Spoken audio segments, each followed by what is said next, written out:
एक उम्मीद सुनहरे ख्वाबों की जो आपने देख रखे हैं अपने बच्चों के लिए, सुनहरे कल की सूरत में। उस सुनहरे कल के लिए हम संवारते हैं आपके बच्चों का मुस्तकबिल। यूनिक ग्रुप ऑफ इंस्टीट्यूशन गुज़िश्ता 33 वर्षों से दिखा रहा है रास्तों को मंजिल, उम्मीद को रोशनी, इल्म से अमल की रवायत, बच्चों के रोशन मुस्तकबिल का ज़ामिन।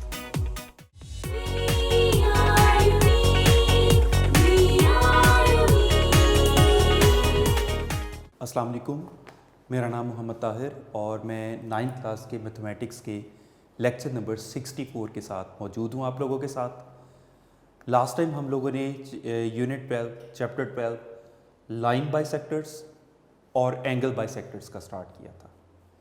उसमें हमने 2 डेफिनेशंस डिस्कस की थी और एक थ्योरम अब तक हमने किया था। आपने लास्ट टाइम नोट किया होगा डेफिनेशंस भी बहुत ईजी थी, theorem was quite easy. Definitions में ज़रा एक दफ़ा थोड़ी सी रिवाइज इसलिए करवाना ज़रूरी समझता हूँ, उनके रेफरेंसेस पूरी चैप्टर के अंदर बार बार आते हैं। एक था right bisector of a line segment,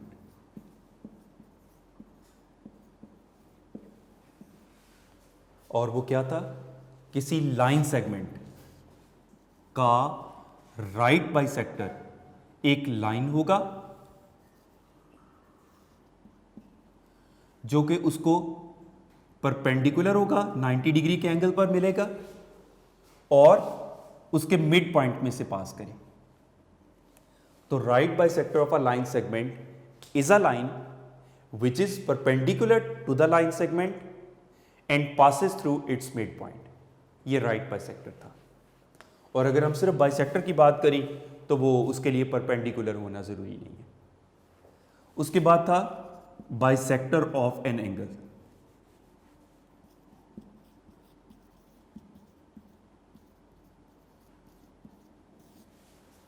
the bisector of an angle, कोई एक एंगल है ए ओ बी, इसका बाइसेक्टर एक रे होगा जो उस एंगल को 2 इक्वल पार्ट्स में डिवाइड करे। यहां पर एक बात बताना जरूरी है, बुक की प्रिंटिंग में ये डेफिनेशंस, ओल्ड बुक में ये गलत है, न्यू बुक में ये गलत है, तो वो प्रिंटिंग मिस्टेक है। यही वजह है कि आप लोगों के नोट्स में करेक्ट करके वो डेफिनेशंस दी गई हैं। तो ये दोनों डेफिनेशंस बेहतर होगा आप लोग अपने नोट से कंसल्ट करें, बिकॉज बुक में प्रिंटिंग मिस्टेक की वजह से 1-2 वर्ड्स गलत हैं तो वो पूरे कॉन्सेप्ट को ख़राब कर देते हैं और फिगर भी प्रॉपर नहीं बनी हुई। तो बेहतर होगा कि आप डेफिनेशंस नोट से करें और प्रॉपर फिगर उसके साथ बनाएं। थ्योरम 1 के बाद एक्सरसाइज 12.1 के 2-3 क्वेश्चंस हैं। फर्स्ट क्वेश्चन तो जस्ट स्टेटमेंट की हद तक डिस्कस करने वाला है। एक्सरसाइज 12.1 का क्वेश्चन नंबर 1 है, the centre of a circle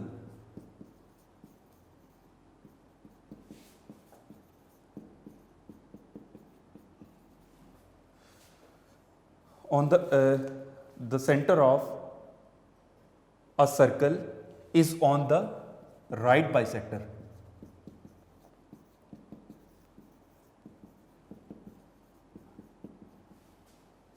of each of its chord.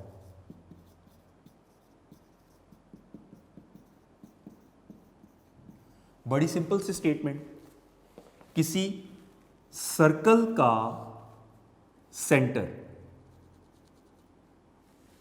Suppose O है, उसके कॉर्ड, कोई भी कॉर्ड हो सकता है, हर कॉर्ड के लिए ये रूल है। कॉर्ड क्या होता था, the line segment joining any 2 parts on the circumference of circle. Suppose ये कॉर्ड AB है, किसी और डायरेक्शन में कहीं और भी हो सकता था, तो उस कॉर्ड के राइट बाइसेक्टर पर है ये, तो उस राइट बाइसेक्टर पर होगा।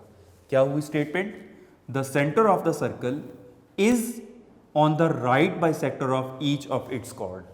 कॉर्ड के राइट बाइसेक्टर, वैसे ही पूरी लाइन होती है लेकिन हमें पूरी लाइन शो करना ज़रूरी नहीं था, यही वजह है कि हमने उसका सिर्फ कंसर्न पोर्शन शो कर देंगे तो भी काफ़ी होगा कि कॉर्ड के राइट बाइसेक्टर पर सेंटर एग्जिस्ट करता है। कोई मुश्किल स्टेटमेंट नहीं, एमसीक्यू इस टाइप की चीज़ों का बन जाते होते हैं। इसका क्वेश्चन नंबर 2 है जो कि पेपर में आया भी हुआ है। क्वेश्चन है where will be the centre of a circle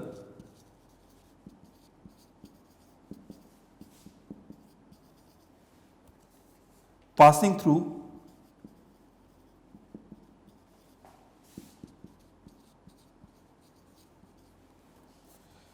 three non-collinear points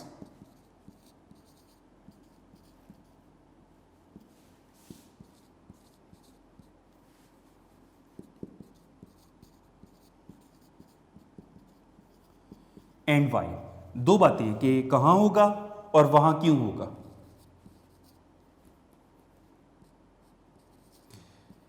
question है, मैं यहां से स्टार्ट करता हूं, 3 नॉन कोलिनियर पॉइंट्स से यहां से स्टार्ट लेता हूं। तो 3 non collinear points P, Q and R। Question ये है कि 3 नॉन कोलिनियर पॉइंट्स में से पास करने वाले सर्कल का सेंटर कहां होगा। I repeat, 3 non collinear points में से एक सर्कल पास कर सकता है और उस सर्कल का सेंटर कहां होगा और उसका सेंटर वहां क्यों होगा। ये 2 बातें पूछी गई हैं। अब इसका आंसर थोड़ा लंबा है, मैं स्टेप वाइज बता रहा हूं। इन 3 नॉन कोलिनियर पॉइंट्स को ज्वाइन करने वाले लाइन सेगमेंट्स ड्रॉ किए। इन नॉन कोलिनियर पॉइंट्स को ज्वाइन करने वाले लाइन सेगमेंट्स के राइट बाइसेक्टर्स बनाए। राइट बाइसेक्टर ये परपेंडिकुलर और मिड से पास करेगा। ये एक लाइन, इसका राइट बाइसेक्टर इसको 2 इक्वल पार्ट्स में डिवाइड कर रहा है। इसका राइट बाइसेक्टर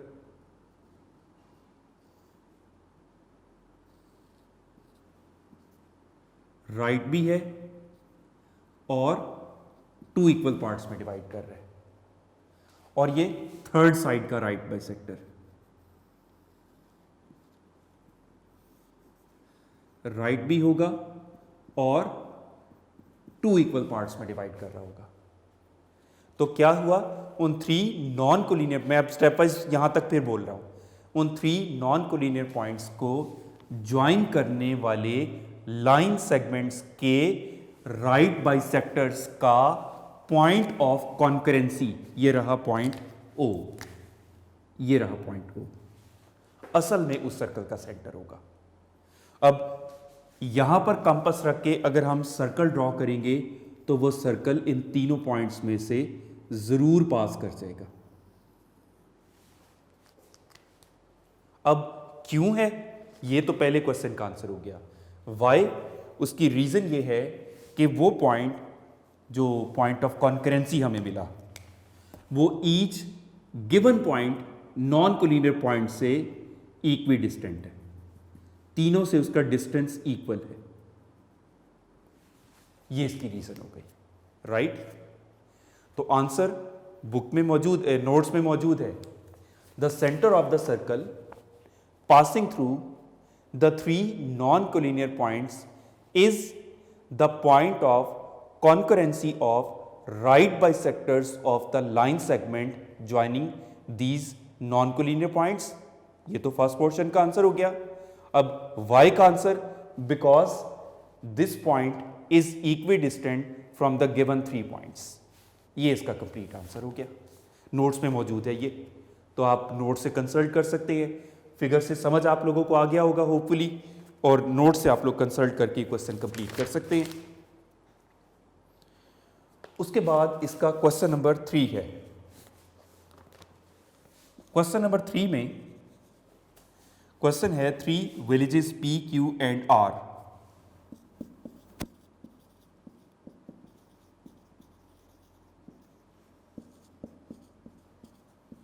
3 विलेजेस हैं और not in the same line,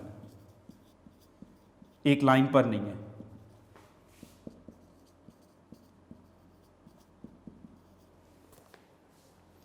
the people of these villages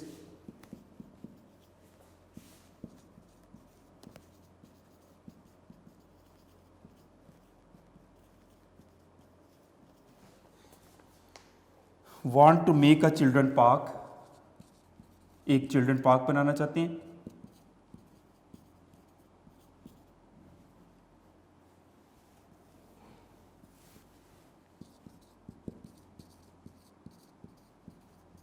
जो कि तीनों विलेजेस उससे मतलब यूज कर सकें। एट सच अ प्लेस, ऐसी जगह पर बनाना चाह रही है विच इज इक्वी डिस्टेंट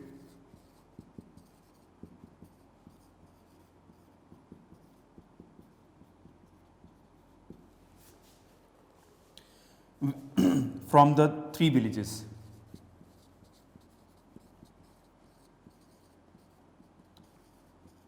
तीनों विलेजेस से इक्वल डिस्टेंस पर हो। After fixing the place,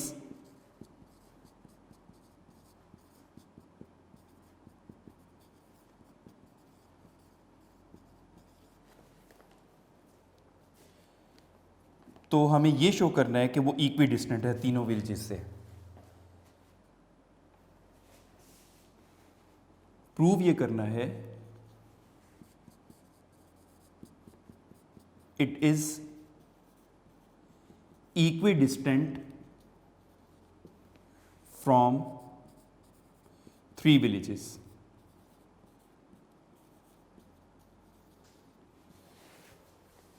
actually ये क्वेश्चन होना उसूली तौर पर क्या चाहिए था कि वो पॉइंट हमें पूछा जाता कि वो किस जगह पर होगा, क्योंकि ये क्वेश्चन ऑलमोस्ट ऐसा ही है कि PQR 3 विलेजेस हो सकते हैं। उन 3 विलेजेस को स्ट्रेट लाइन जो उनको ज्वाइन कर रही हैं, जो रोड्स उन तक स्ट्रेट जा रही हैं, उनके राइट बाय सेक्टर्स के पॉइंट ऑफ कॉन्करेंसी पर वो पार्क बना होगा, तो वो उनसे इक्वी डिस्टेंट होगा।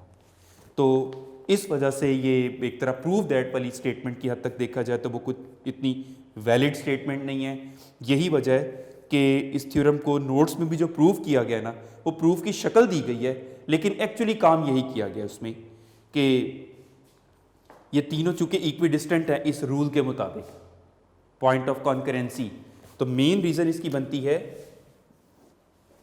The children park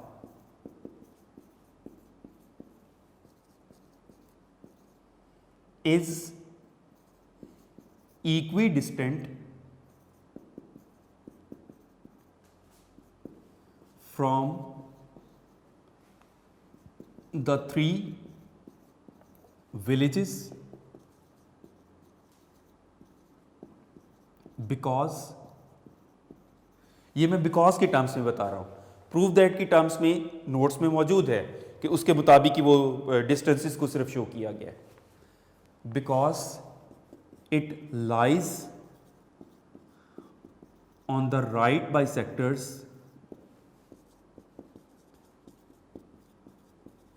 of line segments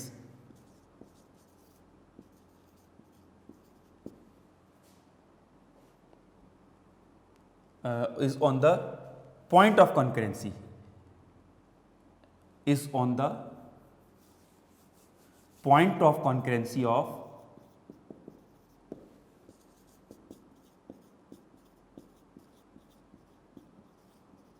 right bisectors of the line segments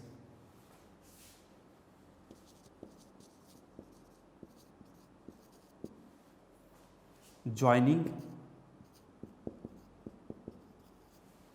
these 3 villages।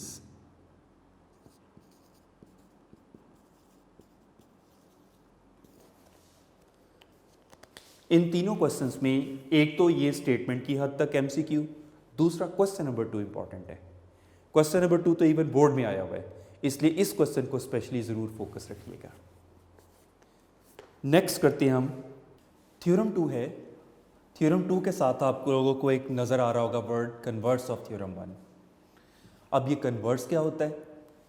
Converse ऐसी स्टेटमेंट्स को कहते हैं कि जो एक दूसरे का रिवर्स ऑर्डर होता है।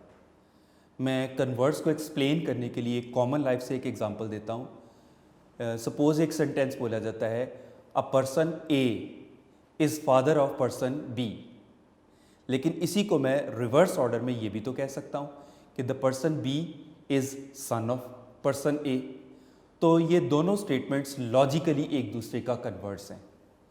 तो मैथमेटिक्स में, थ्योरम्स में कन्वर्स को अगर हम टेक्निकली देखना चाहें तो ऐसी स्टेटमेंट्स जो लॉजिकली एक दूसरे का रिवर्स हों, यानी अब वो लॉजिकली एक दूसरे के रिवर्स होने का मतलब उनके गिवन और टू प्रूव की टर्म्स में ही हो सकता है ना, कि अगर एक थ्योरम का गिवन और टू प्रूव, यानी पहले थ्योरम में गिवन और टू प्रूव, दूसरे थ्योरम में क्या हो जाए, जो पहले थ्योरम का गिवन है वो दूसरे थ्योरम में टू प्रूव हो जाए, और जो पहले थ्योरम का टू प्रूव है वो दूसरे थ्योरम में गिवन हो जाए। तो ऐसी स्टेटमेंट्स को दोनों थ्योरम एक दूसरे का कन्वर्स होंगे। तो ये इसी बात को मैं ज़रा शॉर्ट वर्ड्स में बोलता हूँ कि दो थ्योरम्स को एक दूसरे का कन्वर्स कब हम कंसिडर कर सकते हैं, कि जब उनके गिवन और टू प्रूव इंटरचेंज हो जाएं, एक्सचेंज हो जाएं। तो ऐसे थ्योरम्स को एक दूसरे का कन्वर्स का नाम दिया जाता है। थ्योरम 2 थ्योरम 1 का कन्वर्स है। इसके लिए थ्योरम 1 को अगर हम रिकॉल करें, वो था any point on the right bisector of a line segment is equidistant from its end points. Statement मैं वंस अगेन दिखाता हूं, any point on the right bisector, यानी पॉइंट राइट बाइसेक्टर पर गिवन था of a line segment, proof क्या करना था, is equidistant from its end points, and point से इक्विडिस्टेंट प्रूव करना था। थ्योरम 2 उसी का कन्वर्स, एनी पॉइंट यानी उसमें गिवन था, राइट बाइसेक्टर पर एग्जिस्ट कर रहा गिवन था, इक्विडिस्टेंट प्रूव करना था। इस थ्योरम में इक्विडिस्टेंट गिवन होगा और राइट बाइसेक्टर पर आपको प्रूव करना है। तो स्टेटमेंट बनी, any point which is equidistant from the end points of a line segment is, ये पोर्शन प्रूव करने वाला है, is on the right bisector of it, यानी कोई पॉइंट, ये पॉइंट P जो किसी लाइन सेगमेंट के, ये लाइन सेगमेंट के एंड पॉइंट से इक्विडिस्टेंट है, ये सिंबल शो करें, इक्वल डिस्टेंस शो किया हुआ है, इक्विडिस्टेंट है। तो प्रूव ये करना है कि वो पॉइंट इस लाइन सेगमेंट के राइट बाइसेक्टर पर है। Once again statement, any point, ये point P equidistant from the end points of a line segment, line segment के एंड पॉइंट से इक्विडिस्टेंट को प्रूव ये करना है, is on right bisector of it. अब इसके मुताबिक सबसे पहले बड़ी आसान सी फिगर, कैसे ए बी लाइन सेगमेंट बनाएंगे, 6 सेंटीमीटर का बना लें, चलिए आप उसके तकरीबन मिड में, हालांकि एक कंस्ट्रक्शन का पार्ट है, लेकिन बेशक आप यहां पर अभी सी पॉइंट शो ना करें, लेकिन एक मिड में पॉइंट शो कर लें। इस पॉइंट से एक डॉटेड लाइन ऊपर की तरफ ले जाएं, कोई ऊपर की तरफ कोई 4-5 लाइनें छोड़ दें, 5 लाइनें 6 लाइनें छोड़ दें, छोड़ के ऊपर जाके एक पॉइंट, ये क्योंकि मैं पेजेस वाली लाइन की बात कर रहा हूँ, लाइंस का मतलब मेरा ये होगा कि जो पेजेस पर लगी हुई लाइंस होती हैं ना, वो कोई 5-6 लाइंस छोड़कर आपने ऊपर उसी अलाइनमेंट में एक लाइन, डॉटेड लाइन लगाते हुए पॉइंट P ले लिया। अब पॉइंट P को A और B से मिला लिया और फिर उसको C शो कर लिया, ये कट्स के सिंबल शो किए। इस तरह आपको अंदाजे की फिगर नहीं बनानी पड़ेगी, टू मच मेजरमेंट भी नहीं है और बिल्कुल एक अंदाजे की फिगर भी नहीं बनानी पड़ेगी, वो डिस्टेंसेस भी इक्वल शो हो जाएंगे, यानी आपको ये लग भी रहा होगा कि वो डिस्टेंस इक्वल होंगे। गिवन क्या है, A B is a line segment, moreover point P given है, पॉइंट P, लेकिन इस तरह से पॉइंट P गिवन है such that PA is congruent to PB। आप देख सकते हैं इस दफा ये बात गिवन में है, थ्योरम 1 में ये बात प्रूव करनी थी। टू प्रूव क्या है, point P is on the right bisector of line segment A B. अब एक्चुअली इसमें दो बातें प्रूव करनी है, is on the right, right भी प्रूव करना है और बाइसेक्टर भी प्रूव करना है ए बी। अब जनरल टेक्निक ये है कि जब हमें एक से ज़्यादा प्रॉपर्टीज किसी थ्योरम में प्रूव करनी पड़ती हैं तो कोई एक प्रॉपर्टी को हम कंस्ट्रक्शन में ले लेते हैं और किसी एक प्रॉपर्टी को हम प्रूव कर लेंगे। तो कंस्ट्रक्शन इसी पॉइंट ऑफ व्यू से की, क्या किया, ज्वाइन P विद C। अब ये C क्या है, the mid point of A B, यानी मिड पॉइंट बाइसेक्टर तो हमने कंस्ट्रक्शन में ही ले लिया। अब अगर हम इसको राइट प्रूव कर देंगे तो ये बात साबित हो जाएगी कि PC AB का राइट भी है और बाइसेक्टर भी है।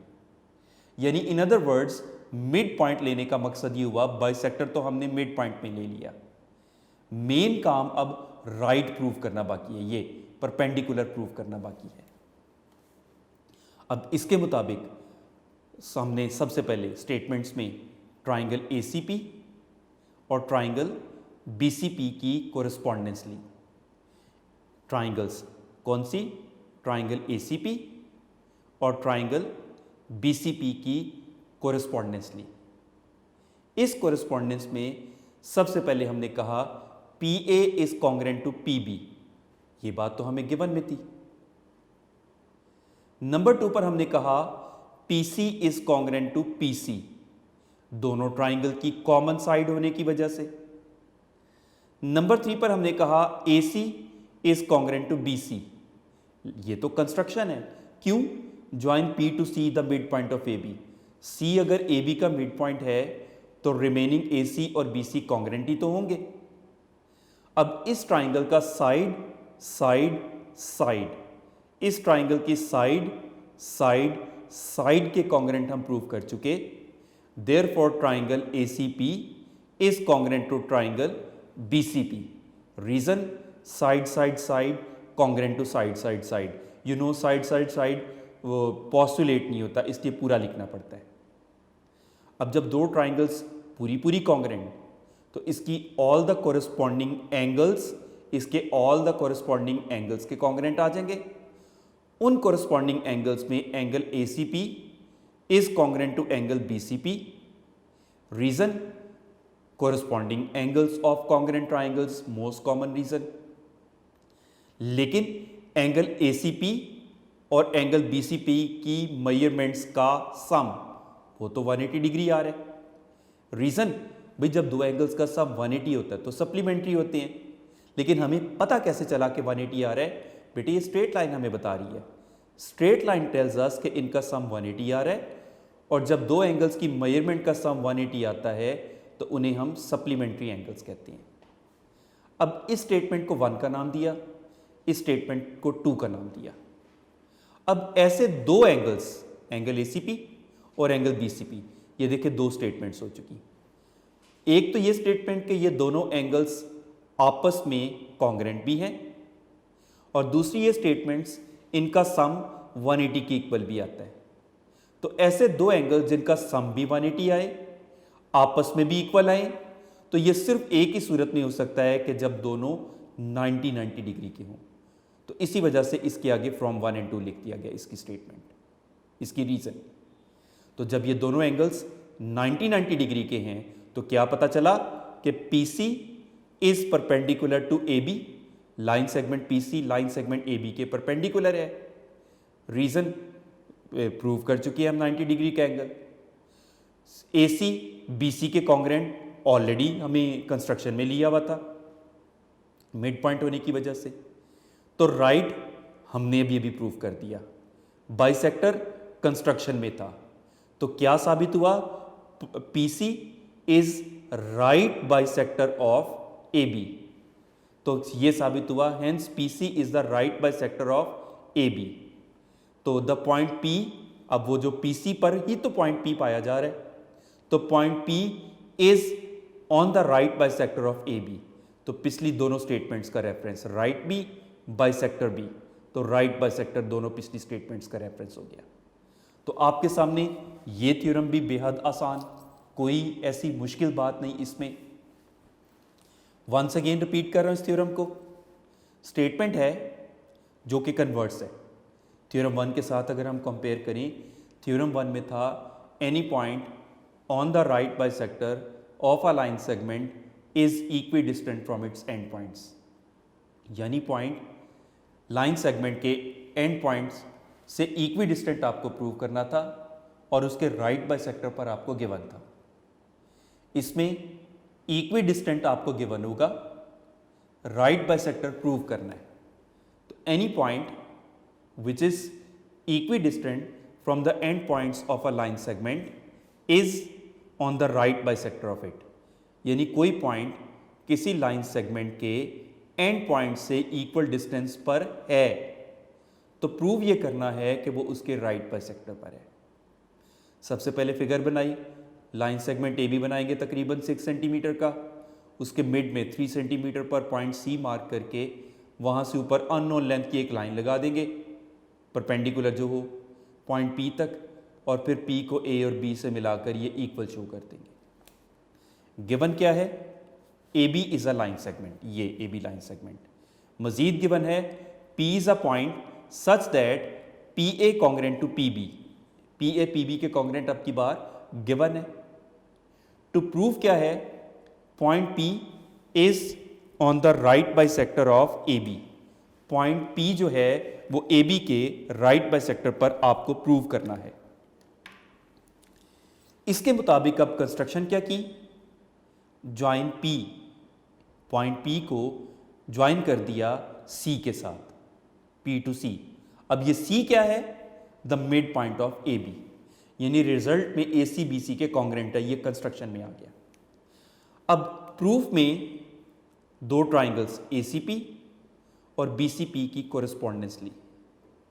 इस कोरिस्पॉन्डेंस में सबसे पहले P A congruent to P B, reason given है ये बात आपको। Number 2 P C congruent to P C, common होने की वजह से पी सी इस ट्राइंगल की भी साइड है, पी सी इस ट्राइंगल की भी साइड है, तो दोनों ट्राइंगल्स की कॉमन साइड हो गई। उसके बाद A C congruent to B C, reason construction में आपने खुद ही तो मिड पॉइंट लिया था, तो इस ट्राइंगल का साइड साइड साइड इस ट्राइंगल के साइड साइड साइड के congruent, therefore triangle A C P is congruent to triangle B C P, reason side side side congruent to side side side. अब जब दो ट्राइंगल्स पूरी पूरी congruent आ गई तो इसकी ऑल द कोरस्पॉन्डिंग एंगल्स इसके ऑल द कोरस्पॉन्डिंग एंगल्स के कॉन्ग्रेंट, उन कोरस्पॉन्डिंग एंगल्स में एंगल ए सी पी ये is congruent to angle B C P, reason corresponding angles of congruent triangles. लेकिन फ्रॉम द फिगर हमें clear नजर आ रहा है measurement angle A C P plus measurement angle B C P दोनों मिलकर तो उनका सम है वो 180 डिग्री आ रहा है, रीजन सप्लीमेंट्री एंगल्स, लेकिन हमें स्ट्रेट लाइन से ये बात का पता चला। अब ऐसे दो एंगल्स जिनका सम भी 180 डिग्री हो, आपस में भी इक्वल हो, ऐसा एक ही सूरत में हो सकता है कि जब दोनों एंगल्स 90 डिग्री के हों। अब अगर ये दोनों एंगल्स 90 डिग्री के हैं तो इससे पता चला 90 डिग्री की वजह से परपेंडिकुलर साबित हुआ, तो P C is perpendicular to A B, लेकिन सी ए सी बी के कॉन्ग्रेंट तो पहले से ही हमने कंस्ट्रक्शन में ले रखा था। तो क्या साबित हुआ कि P C is right bisector of A B and point P is on that right bisector. Hence finally क्या प्रूव हुआ कि point P is on the right bisector of line segment A B. और आपके सामने reasons ये इस तरह की बताना हमारे लिए स्टेटमेंट्स को छोटा और बेहद आसान कर देता है, राइट। नेक्स्ट स्टार्ट कर रहे हैं हम थ्योरम 3। थ्योरम 1 में पढ़ा, मैं प्रीवियस इसलिए साथ डिस्कस कर रहा हूँ। थ्योरम 1 में हमने पढ़ा कि any point on the right bisector of a line segment is equidistant from its end points. Theorem 2 इसका कन्वर्स था, any point which is equidistant from the end points of a line segment is on right bisector of it. Theorem 3 में इन दोनों का use है। Statement में आपको कहीं नहीं ये बात नजर आएगी, लेकिन प्रूफ में इन दोनों का यूज होगा। तो थ्योरम 3 की स्टेटमेंट है the right bisectors of sides of a triangle are concurrent. किसी ट्राइंगल की साइड्स के राइट बाइसेक्टर्स एक ही पॉइंट पर मिलते हैं, तीनों राइट बाइसेक्टर्स कॉन्करेंट हैं। तो सबसे पहले हमने फिगर बनाई ट्राइंगल ABC, तो गिवन भी वही है ट्राइंगल ABC। प्रूफ क्या करना है? The right bisectors of side line segment AB, BC and CA are concurrent, ये आपको प्रूव करना है। कंस्ट्रक्शन क्या की? अब हमने चैप्टर 11 में भी एक थ्योरम किया था कि जिसमें medians of a triangle are concurrent थे। ये बात मैंने आप लोगों को वहाँ भी बताई थी कि कॉन्करेंट का जितने थ्योरम्स हैं उनके प्रूफ का जनरली एक ही मेथड होता है कि थ्री थिंग्स को एक पॉइंट से पास करता हुआ प्रूव करना होता है। तो हम क्या करते हैं, उनमें से कोई सी दो चीज़ों को जो भी वो हम प्रूव कर रहे हैं कंस्ट्रक्शन में ले लेते हैं एक पॉइंट से पास करता हुआ, और प्रूफ के दौरान थर्ड थिंग भी अगर वही पॉइंट से पास कर जाती है तो प्रूव हो जाता है कि वो तीनों कॉन्करेंट है। वही टेक्निक इसमें हम यूज करेंगे। क्या करेंगे कि दो साइडों के राइट बाइसेक्टर कंस्ट्रक्ट कर लेंगे। Draw the right bisector of AB and BC। AB का राइट बाइसेक्टर, BC का राइट बाइसेक्टर कंस्ट्रक्ट कर लिया। अब यहां पर एक कंफ्यूजन आ जाती है बच्चों को। वो क्या कि राइट बाइसेक्टर तो पूरी लाइन होती है, बिल्कुल पूरी लाइन है, यहां पर भी इस बात से डिनाई नहीं किया जा रहा कि पूरी लाइन है, लेकिन इतनी बड़ी लाइन लगाकर इतनी कॉम्प्लिकेटेड फिगर हो जाती है तो हमने शो सिर्फ उतना हिस्सा किया हुआ है कि जितना हमारे काम आना है, कि राइट भी है और दो इक्वल पार्ट्स में भी डिवाइड कर रहा है। मेन फोकस इस बात पर है, ये नहीं है कि पूरी लाइन शो की जाए, पूरी लाइन शो करना जरूरी नहीं है। तो आपने क्या किया, draw the right bisector of AB और दूसरा BC का, इंटरसेक्टिंग या meet each other at point O, और फिर उसके बाद पॉइंट O को ज्वाइन कर दिया A, B और C पॉइंट के साथ। तो यहां तक तो थ्योरम बेहद आसान। आगे प्रूफ में सिर्फ वो दो थ्योरम्स का रेफरेंस कोट करना है। प्रूफ में स्टेटमेंट्स में थ्योरम 1 का रेफरेंस, थ्योरम 1 में हमने पढ़ा था any point on the right bisector of a line segment is equidistant from its end points. तो इस पे अप्लाई होता, देखें कि ये लाइन सेगमेंट AB है, ये उसका राइट बाइसेक्टर है और उस पर एनी पॉइंट O है, तो वो उसके एंड पॉइंट से इक्वी डिस्टेंट ही तो होगा। तो OA OB के congruent. Reason, each point on the right bisector of a line segment is equidistant from its end points. Similarly BC भी तो एक लाइन सेगमेंट है, ये उसका राइट बाइसेक्टर है, तो पॉइंट O उसके राइट बाइसेक्टर पर भी तो एग्जिस्ट कर रहा है, तो उस ही रीजन से वो भी उसके एंड पॉइंट से इक्वी डिस्टेंट होगा। सो OB कॉन्ग्रेंट होगा OC के। अब रीजन ये पूरी लंबी लिखने की बजाय एज इन 1 यानी 1 वाली ये रीजन रिपीट कर रही है, पूरी लंबी रीजन दोबारा लिखने से ये आसान तरीका। अब OA OB के कॉन्ग्रेंट 1 के मुताबिक, OB आगे से OC के कॉन्ग्रेंट 2 के मुताबिक, तो फिर ट्रांजिटिव प्रॉपर्टी के मुताबिक OA डायरेक्टली OC के कॉन्ग्रेंट होगा। Reason from 1 and 2। अब OA OC के कॉन्ग्रेंट हम प्रूव कर चुके। अब यहां पर थ्योरम 2 का रेफरेंस, थ्योरम 2 में हमने पढ़ा था any point equi distant from the end points of a line segment is on the right bisector of it. यही बात अब यहां यूज करते हैं कि any point which is equidistant from the end points of a line segment, ये देखिए हम प्रूव कर चुके हैं कि point O OA OC congruent है, तो any point equi distant from the end points of a line segment is on the right bisector of it. तो क्या साबित हुआ कि पॉइंट O AC के राइट बाइसेक्टर पर है, point O is on the right bisector of AC, O is equidistant from A and C, ये reason इसकी। अब पॉइंट O अभी अभी हमने प्रूव किया कि AC के राइट बाइसेक्टर पर है, लेकिन पॉइंट O AB और BC के राइट बाइसेक्टर पर तो पहले ही कंस्ट्रक्शन में था। ठीक, कंस्ट्रक्शन के मुताबिक point O is on right bisector of A B and B C, already था, यानी पॉइंट ओ ए बी के भी राइट बाइसेक्टर पर है, बी सी के भी राइट बाइसेक्टर पर है, सी ए के राइट बाइसेक्टर पर हम प्रूव कर चुके। तो पॉइंट ओ तीनों राइट बाइसेक्टर्स का कॉमन पॉइंट हुआ, लिहाजा साबित हुआ कि पॉइंट ओ इन तीनों राइट बाइसेक्टर का पॉइंट ऑफ कॉन्करेंसी है और ये तीनों राइट बाइसेक्टर, तीनों साइड्स के राइट बाइसेक्टर्स कॉन्करेंट हैं एट पॉइंट ओ। तो hence the right bisectors of three sides of a triangle are concurrent at O. Previous ये स्टेटमेंट्स का रेफरेंस 4 और 5 का कि ओ सी ए के राइट बाइसेक्टर पर है, लेकिन ओ ए बी सी और ए बी के राइट बाइसेक्टर पर पहले से ही था। तो तीनों राइट बाइसेक्टर का कॉमन पॉइंट होने की वजह से, ये दोनों स्टेटमेंट्स की वजह से पॉइंट ओ ट्राइंगल का तीनों राइट बाइसेक्टर का पॉइंट ऑफ कॉन्करेंसी है, पॉइंट ओ पर कॉन्करेंट है। राइट, रिपीट कर रहा हूं सारा थ्योरम। स्टेटमेंट है the right bisectors of sides of a triangle are concurrent.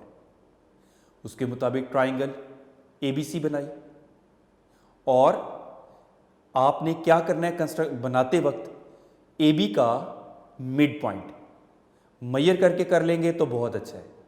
B C का मिड पॉइंट, यहां से स्ट्रेट लाइन, यहां से स्ट्रेट लाइन जहां पर मिल रही हैं वो पॉइंट ओ, ओ को ए बी और सी के साथ फिर बाद में शो करेंगे आप।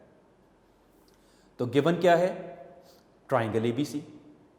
To prove the right bisectors of side A B, B C and C A are concurrent, ये हमें प्रूव करना है।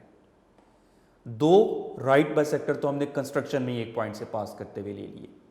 तो क्या किया, draw the right bisector of A B and B C which meet each other at point O, और फिर उसके बाद क्या किया, ज्वाइन कर लिया point O with A, with B and with C, तीनों के साथ मिला लिया। अब प्रूफ में ये थ्योरम 1 का रेफरेंस, थ्योरम 1 में था any point on the right bisector of a line segment is equidistant from its end points. Line segment A B, उसका राइट बाइसेक्टर उस पर एनी पॉइंट ओ, तो उसके एंड पॉइंट से इक्विडिस्टेंट होगा ना, so O A is congruent to O B. Similarly line segment B C भी तो है, ये उसका राइट बाइसेक्टर, उस राइट बाइसेक्टर पर एनी पॉइंट ओ उसके एंड पॉइंट्स से इक्विडिस्टेंट होगा, so O B is congruent to O C. Same reason जो प्रीवियस की थी। अब ओ ए ओ बी के कॉन्ग्रुएंट, ओ बी आगे से ओ सी के कॉन्ग्रुएंट, तो ट्रांजिटिव प्रॉपर्टी के मुताबिक ओ ए डायरेक्टली ओ सी के कॉन्ग्रुएंट, ये रीजन। तो अब ओ ए ओ सी के कॉन्ग्रुएंट आ गया, तो यहां थ्योरम 2 का रेफरेंस, थ्योरम 2 था any point equidistant from the end points of a line segment is on the right bisector of it. तो point O line segment A C के एंड पॉइंट से equidistant हम prove कर चुके। तो क्या प्रूव हुआ थ्योरम 2 के मुताबिक कि point O is on the right bisector of A C, ये स्टेटमेंट 4। लेकिन पॉइंट ओ तो ए बी और बी सी के राइट बाइसेक्टर पर तो ऑलरेडी था, स्टेटमेंट 5। तो तीनों साइड्स के राइट बाइसेक्टर का कॉमन पॉइंट निकला ओ, तो हेंस प्रूव ये हुआ कि right bisectors of sides of a triangle are concurrent at point O, ये प्रीवियस स्टेटमेंट्स के साथ। राइट, अब इसके नीचे जो नोट है, ये तीनों नोट एमसीक्यूज के पॉइंट ऑफ व्यू से बेहद इंपॉर्टेंट हैं, ये आपको एक्सप्लेन करता हूं मैं। ये 3 स्टेटमेंट्स हैं, 3 तरह के ट्राइंगल्स हैं, acute angle triangle, right angle triangle और ऑब्ट्यूज एंगल ट्राइंगल। अब अगर हम एक्यूट एंगल ट्राइंगल को देखें, एक्यूट एंगल ट्राइंगल अगर हम बनाते हैं, उसकी तीनों साइड्स के राइट बाइसेक्टर अगर हम कंस्ट्रक्ट करें, इसका राइट बाइसेक्टर कंस्ट्रक्ट किया, इसका राइट बाइसेक्टर कंस्ट्रक्ट किया, तो ये इनसाइड द ट्राइंगल कॉन्करेंट है। ट्राइंगल के इनसाइड अंदर आके कॉन्करेंट होते हैं। तो right bisectors of 3 sides of acute triangle intersect each other inside the triangle. Acute angle triangle के लिए ऐसा होता है जिसके तीनों एंगल्स एक्यूट हो। राइट एंगल ट्राइंगल के केस में क्या होता है, राइट एंगल ट्राइंगल में ये राइट एंगल ट्राइंगल, अब इस साइड का राइट बाइसेक्टर बनाया, इसका राइट बाइसेक्टर बनाया और इसका राइट बाइसेक्टर बनाया। तो नोट करें तीनों right bisectors at the mid point of hypotenuse concurrent है। खैर मिड पॉइंट का जिक्र स्टेटमेंट में नहीं है, ये एक एक्स्ट्रा इंफॉर्मेशन दे रहा हूं कि वो हाइपोटेन्यूज पर ही नहीं सिर्फ बल्कि हाइपोटेन्यूज के भी मिड पॉइंट पर मिलते हैं। तो right bisectors of sides of right triangle intersect each other on the hypotenuse, बल्कि मैं एग्जैक्ट लोकेशन भी बताऊं तो मिड पॉइंट ऑफ हाइपोटेन्यूज होता है। तीसरी आ जाती है obtuse angle triangle. Obtuse angle triangle जिसका एक एंगल ऑब्ट्यूज हो। ऑब्ट्यूज एंगल ट्राइंगल की साइड्स के राइट बाइसेक्टर्स अगर हम बनाएं,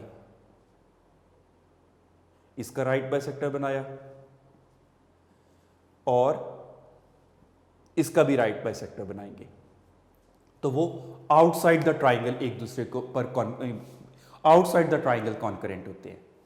तो right bisectors of sides of obtuse triangle intersect each other outside the triangle, बाहर जाके मिलते हैं।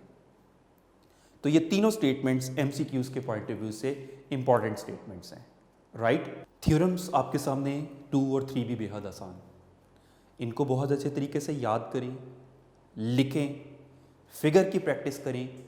फिगर की प्रैक्टिस करने से गलती कम होती है, अच्छे तरीके से इनको प्रिपेयर करें। Thank you very much and best of luck.